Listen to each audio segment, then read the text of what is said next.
À 8h35 sur RMC Story, on file dans les coulisses de la politique.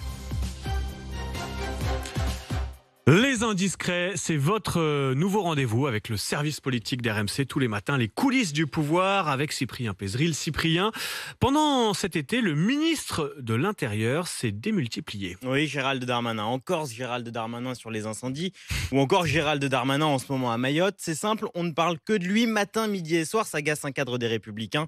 Quand un député de la majorité raconte, le ministre dort avec son téléphone sous l'oreiller. Il est toujours sur le qui-vive, prêt à sauter dans le premier avion. Le ministre de l'Intérieur qualifié d'omniprésent donc, mais il serait inconcevable qu'il ne le soit pas, défend immédiatement un de ses soutiens. Omniprésent pendant l'été, mais quel est son plan ensuite là pour la rentrée ? Eh bien, c'est de rester en première ligne et tant pis si ça énerve une partie de la gauche de la Macronie avec notamment deux sujets majeurs. D'abord le débat sur l'immigration et puis la loi qu'il va porter pour augmenter le budget de son ministère et les moyens des policiers. 15 milliards d'euros de plus sur 5 ans. Un de ses anciens camarades des Républicains se moque. Il imite Sarkozy avant son élection de 2007.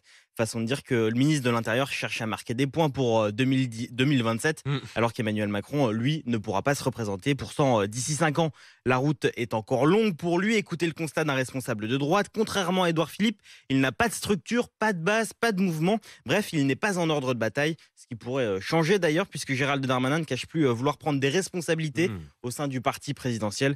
Voilà qui devrait alors lui être utile pour se rapprocher des militants. Alors justement, vous parliez du président Cyprien, on va parler de sa popularité puisque sa première ministre, Elisabeth Borne, est devenue plus populaire qu'Emmanuel Macron. Exactement, 41% d'opinion favorable pour elle contre seulement 37% pour le président de la République. Résultat du baromètre IFOP pour le journal du dimanche.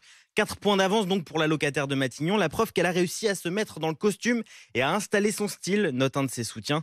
Pendant qu'un autre raille, je cite, ceux qui l'avaient sous-estimé à ses débuts en tant que première ministre.